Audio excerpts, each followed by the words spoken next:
Assalamualaikum warahmatullahi wabarakatuh. Bismillahirrahmanirrahim. Innal hamdalillah nahmaduhu wa nasta'inuhu wa nastaghfiruh wa na'udzu billahi min syururi anfusina wa min sayyiati a'malina. May yahdihillahu fala mudilla lahu wa may yudlil fala hadiyalah. Asyhadu an la ilaha illallah wa la syarika lahu wa asyhadu anna Muhammadan 'abduhu wa rasuluhu la nabiyya ba'dah. Allahumma shalli wa sallim wa barik ala nabiyil karim Sayyidina wa Nabiyina Muhammadin sallallahu alaihi wasallam wa ala alihi wa sahbihi ajma'in, amma ba'd. Saudara-saudara sekalian, mahasiswa dari perguruan tinggi yang ada di Indonesia secara keseluruhan yang pada akhir tahun ini melakukan wisuda. Saya ucapkan selamat karena saudara dipilih oleh Allah untuk mampu menghadapi satu musibah yang namanya COVID-19.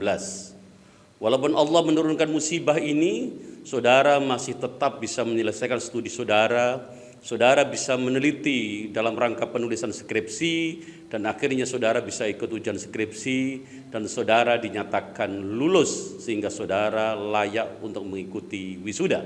Itu bagi mahasiswa S1. Bagi mahasiswa S2 tentu menulis tesis, bagi mahasiswa S3 tentu menulis disertasi. Kenapa saya mengatakan bahwa saudara adalah orang yang dipilih oleh Allah? Karena Allah, sebagaimana yang disampaikan oleh Rasulullah Muhammad sallallahu alaihi wasallam, "Idza arada bi'abdihi khairan ibtalahu." Itu dalam satu matan hadis.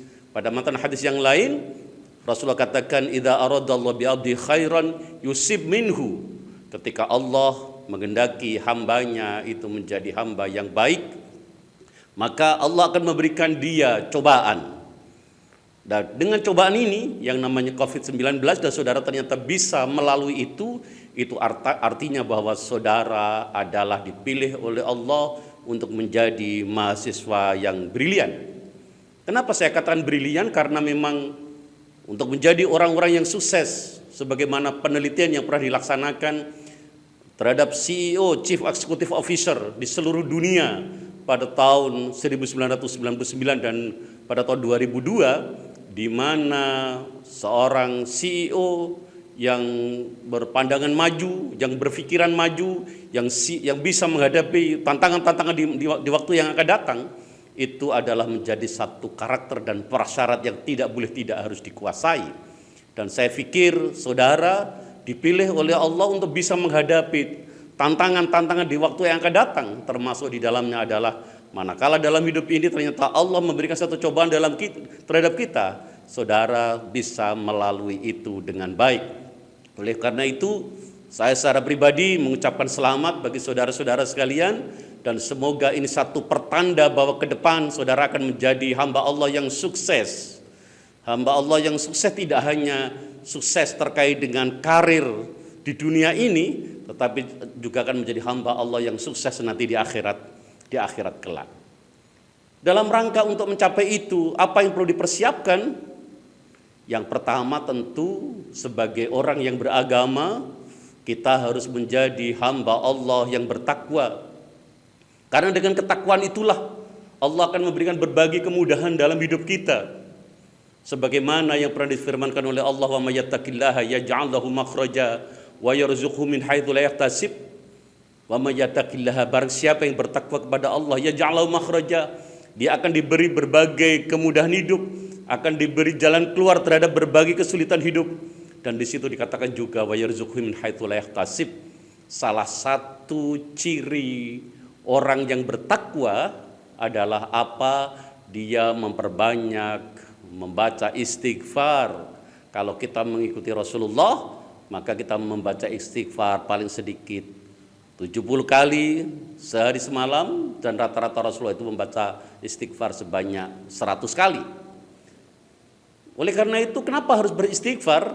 Karena Rasulullah Muhammad SAW pernah bersabda, yang diriwayatkan oleh Imam Ahmad, di mana Rasul mengatakan, "Man aktsara minal istighfari ja'alallahu lahu min kulli hammin farajan wa min kulli dhiqin makhrajan wa razaqahu min haitsu la yahtasib." Barang siapa yang berbanyak istighfar, manakala hatinya itu ada satu kegalauan, ada satu kesedihan, akan diganti dengan kegembiraan. Manakala dalam hidup itu ada berbagai kesulitan, akan diberi jalan keluar. Dan sama sebagaimana tiruan bertakwa tadi, juga Allah akan memberikan rizki kepadanya, kepada orang yang berbanyak istighfar itu. Apa yang diberi? Rizki yang tidak terduga-duga. Oleh karena itu, kalau saudara nanti pada saatnya sudah berkarya, sudah berkarir, maka jangan lupa ketika rizki Allah sudah diberikan kepada saudara, saudara untuk apa? Mengeluarkan banyak sedekah. Ini menjadi penting. Ini adalah sesuatu yang teramat sangat penting kan itu, teramat sangat penting. Kenapa? Karena dengan sedekah itu maka rizki kita akan barokah. Rizki kita akan terus meningkat dan seterusnya kan itu. Dalam rangka agar rizki kita nanti secepatnya saudara akan ditata hidupnya oleh Allah, maka saudara harus berjuang untuk menjadi hamba Allah yang bermanfaat untuk sesama. Maka begitu saudara lulus, pilihannya yang pertama saudara studi lanjut, atau yang kedua saudara secepatnya memposisikan diri sebagai orang yang memberikan nilai manfaat terhadap sesama dalam posisi apapun. Kerjakan itu, tunjukkan nilai manfaat saudara terhadap sesama itu terus menerus secara istiqomah. Jikalau nanti saudara akan menjadi seorang guru, misalkan saudara tidak perlu menunggu bahwa murid saudara banyak. Kalau saudara merintis misalkan satu lembaga pendidikan, tidak perlu saudara menunggu bahwa murid saudara baru banyak dulu baru saudara mengajar. Tidak. Lihatlah orang-orang yang oleh Allah dipilih untuk menjadi orang yang sukses dan inspiratif. Saya bisa kasih satu contoh, misalkan Pondok Lirboyo yang sekarang ini berkembang sedemikian luar biasa. Pada waktu pertama kalinya hanya ada satu santri dari Madiun yang namanya Umar yang sowan kepada Yai Abdul Karim untuk belajar di Lirboyo. Dan karena Yai Abdul Karim beliau sedemikian istiqomah untuk mendidik santrinya, bisa kita lihat sekarang di Pare ada yang namanya Kota Inggris atau Kampung Inggris. Itu dulunya adalah dirintis oleh seorang hamba Allah yang aslinya dari Kalimantan. Waktu itu mondok di salah satu pondok dan tidak lulus. Kelas 5 beliau harus keluar. Dan akhirnya memulai ketika ada 3 mahasiswa dari Surabaya yang ingin bisa bahasa Inggris. Datanglah ke salah satu ulama, Ustadz Yazid di Pare itu. Dan karena Ustadz Yazid sudah sedemikian sibuknya, akhirnya Ustadz Yazid memanggil namanya Pak Kalen, Muhammad Kalen Ocean itu, untuk mengajari 3 mahasiswa itu. Berbekal dengan mengajari 3 mahasiswa yang waktu itu dididik, diajari, dilatih di emperan masjid dengan menggunakan bangku yang terbuat dari bambu. Sekarang Pare menjadi kampung Inggris. Kalau saudara jalan dari gang ke gang, dari seluruhnya sedemikian ratusan kursus bahasa Inggris. Itu adalah jerih payah dari siapa? Waktu itu cikal bakalnya adalah dari BEC, Basic English Course, yang waktu itu didirikan oleh Mr. Cullen. Oleh karena itu, saudara harus berjuang untuk meniru itba kepada orang-orang yang sukses itu. Untuk menjadi apa? Untuk menjadi generasi pendiri, generasi yang memperjuangkan agar apa? Agar nama saudara nanti akan dikenang orang, nama saudara akan diingat orang. Dan itu bisa saudara dapatkan insya Allah kalau saudara berjiwa menjadi generasi pendiri. Ciri dari generasi pendiri adalah orang yang mau mengeluarkan dari uang dari kantongnya dalam rangka agar lembaga itu bisa berdiri, bukan menjadi generasi penikmat sebagaimana yang telah dijelaskan oleh Ibnu Khaldun dalam kitabnya Muqaddimah, di mana beliau membagi ada generasi pendiri, ada generasi penikmat, dan ada generasi penghancur. Kalau saudara berhasil membangun satu lembaga di mana generasi pendirinya tidak hanya saudara, tetapi mungkin keturunan saudara itu juga akan menjadi generasi pendiri, maka percayalah lembaga itu akan bisa bertahan dalam waktu yang sangat lama. Untuk masuk di satu era yang namanya generasi penikmat akan menjadi sangat jauh, apalagi ke generasi penghancur kan itu. Dan ini dibuktikan. Coba saudara pelajari 3 tokoh Lirboyo, Yai Abdul Karim, Yai Ahmad Marzuki, dan Yai Mahfuz Ali.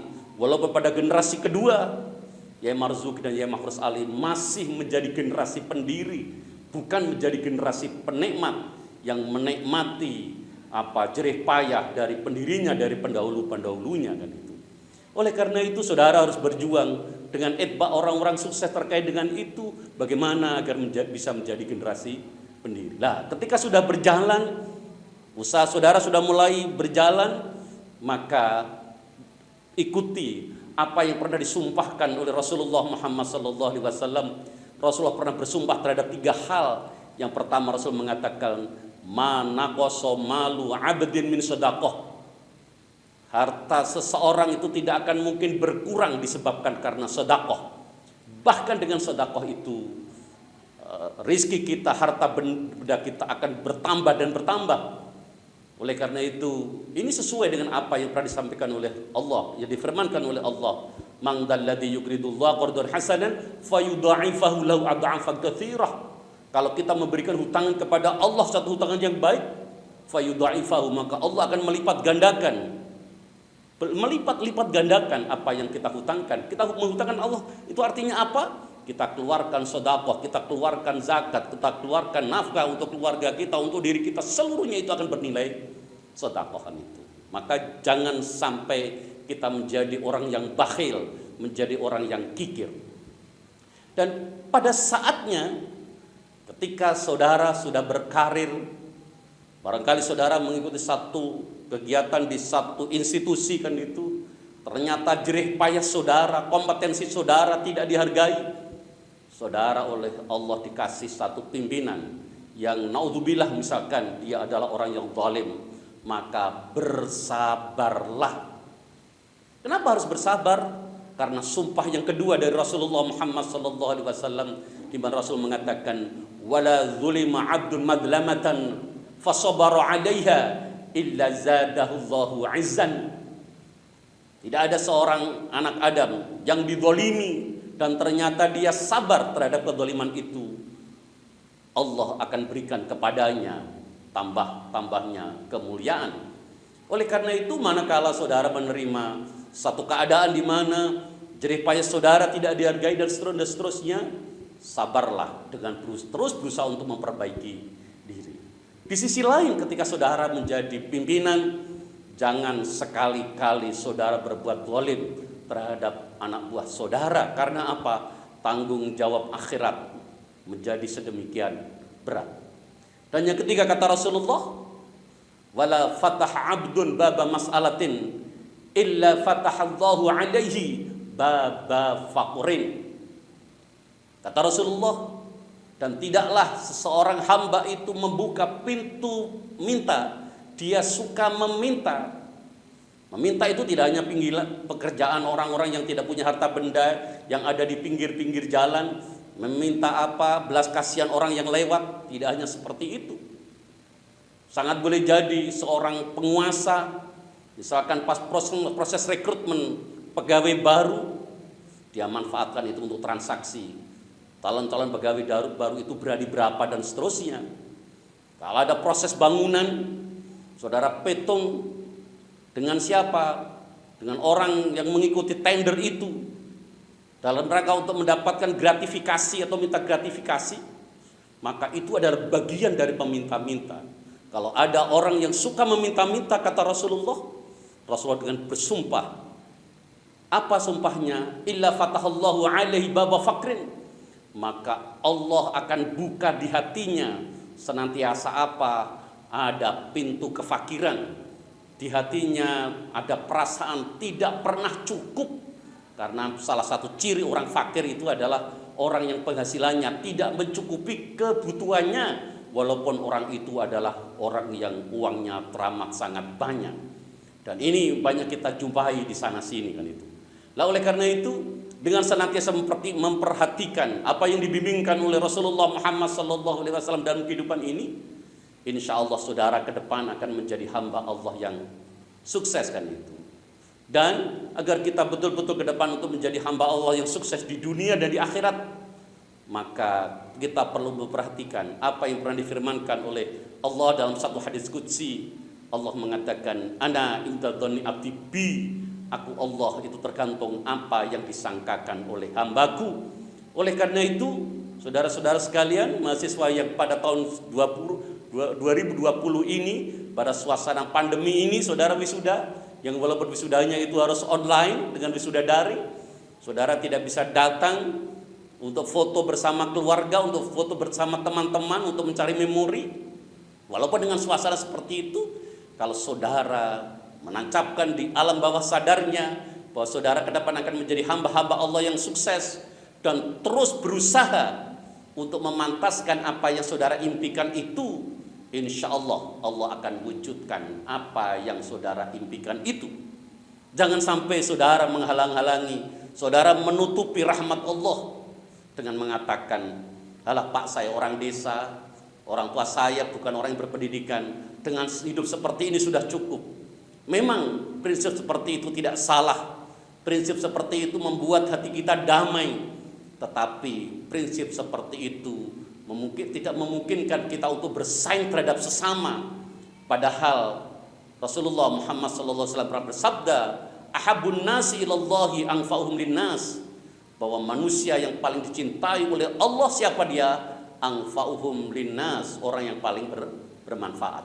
Oleh karena itu senantiasa bermimpi, senantiasa bercita-cita tinggi, dan kita terus-menerus berusaha agar kita bisa menggapai apa yang kita cita-citakan itu adalah cara yang baik dalam rangka apa? Dalam rangka untuk melaksanakan agama kita. Kenapa? Karena tadi Allah sudah sampaikan. Jadi aku Allah itu tergantung apa yang disangkakan oleh hambaku.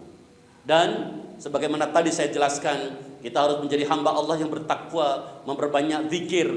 Yang perlu kita ingat juga apa yang pernah disampaikan oleh Sayyidina Ali karramallahu wajhah terkait dengan rizki. Beliau mengatakan ar-rizqu naw'ani, rizki itu ada dua macam. Yang pertama adalah ar-rizqu yatlubuka, yang rizki yang mencarimu. Sementara yang kedua adalah ar-rizqu tadlubuhu, yaitu rizki yang engkau cari. Kuliah, sekolah, kebanyakan ada dalam rangka mengembangkan kompetensi kita dalam rangka kita melaksanakan fungsi yang kedua dari rizki itu. Apa itu? Dengan kuliah, dengan sekolah kita mempunyai kompetensi sehingga memungkinkan kita apa? Untuk bisa mencari rizki. Sementara yang pertama tadi, agar rizki mencari kita, cara-cara yang sudah disampaikan oleh Allah dan Rasulnya adalah dengan meningkatkan kualitas ketakwaan kita, dengan memperbanyak istighfar, dengan memperbanyak mendoakan kepada kedua orang tua, mendoakan kepada orang-orang yang sudah mempunyai pengaruh baik terhadap kehidupan kita, guru-guru kita doakan. Dengan cara seperti itu, insya Allah rizki akan mengejar kita sepanjang apa? Sepanjang kita melaksanakan satu kegiatan, di mana dengan kegiatan itu Allah akan melancarkan rizki kita. Kenapa harus seperti itu? Karena terkait dengan rizki Allah sudah firmankan, wa ma min dabbatin illa 'ala Allahi rizquha. Dabbah itu kalau dimaknai ala santri di pesantren, gegremetan. Itu artinya apa? Bahwa yang namanya makhluk ketika dia bergerak, maka rizkinya akan dijamin oleh Allah. Maka yang terpenting adalah kita terus berusaha memperbanyak istighfar, meningkatkan kualitas ketakwaan, dan terus berusaha. Insya Allah pada saatnya saudara akan menjadi hamba Allah yang sukses secara materi, sukses keimanannya, sukses ketakwaannya. Yang kita harapkan seluruhnya adalah agar seluruh kita nanti di akhir hidup kita bisa husnul khatimah. Dan yang terpenting adalah seluruh yang kita lakukan di muka bumi ini adalah merupakan satu bekal yang kita bisa persembahkan, yang kita bisa bawa untuk menghadap Allah, sehingga kita layak menghuni surganya Allah Subhanahu wa ta'ala. Saya pikir begitu satu kesan dan pesan saya kepada seluruh mahasiswa di Indonesia, utamanya adalah mahasiswa perguruan tinggi keagamaan Islam, yang pada tahun 2020 ini oleh Allah ditakdirkan bisa menyelesaikan studinya pada suasana COVID-19 ini dan bisa melaksanakan wisuda.